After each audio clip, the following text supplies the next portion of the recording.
Čau! Vēlos stādīties priekšā. Esmu Rojs no Pipara Solē. Pirms sākam šo sižetu, nospied laiku, jo tev tas tāpat būs jāizdara. Abonē manu kanālu, ja to vēl neesi izdarījis, un pārliecinies, ka esi nospiedis zvaniņu. Sākam sižetu. Biju ciemos pie draugiem. Mani cienāja ar brīnišķīgu desertu, un es biju ļoti pārsteigts, tad, kad es uzzināju, ka tā ir kolas augstā zupa. Šo recepti es, protams, pierakstīju, un tagad padalīšos ar jums. Un sastāvdaļas šai zupai var nopirkt pilnīgi jebkurā veikalā. Pati svarīgākā sastāvdaļa ir grīnkola. Citas kolas nestrādās, tāpēc, ka tajās ir drausmīgi liels daudzums cukura. Tāpēc jāizmanto grīnkola, tāpēc, ka šeit ir cukura aizvietotājs stēvi. Nākamā sastāvdaļa – krauši ar šokolādes garšu. Šokolādes garšu un biezumu zupai piedos KitKats. Lai pataisītu šo desertu vēl auglīgāku un staipīgāku, izmantosim Haribo želejas lācīšus. Un vēl viena sastāvdaļa – rozīnes šokolādes glazūrā. Lai pagatavotu kolas augsto zupu, ir nepieciešams jaudīgs blenders.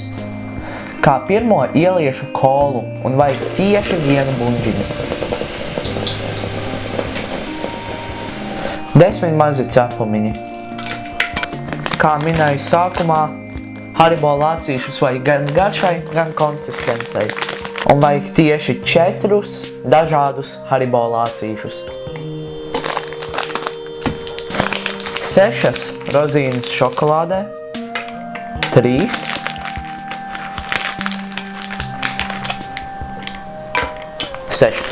Nemēģina aizstāt KitKatu ar kādu citu šokolādi. Vajag tieši KitKatu, tāpēc, ka šeit ir vafele. Tā vafele ir ļoti svarīga. Un ņemam pusi, tad, kad jūs atverat vaļā, ņemam pusi tieši no apakšējā stienīša.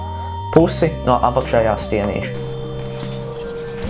Un tagad visas sastāvdaļas kārtīgi jāsablendē.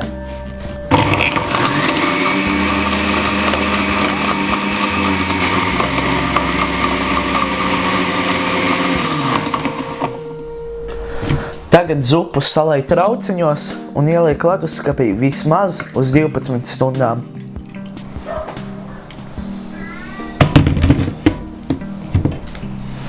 Labrīt! Pagāja vairāk kā 12 stundas, kopš es ieliku savu kolas augsto zupu leduskapī. Nu šāda man sanāca kolas augstā zupa.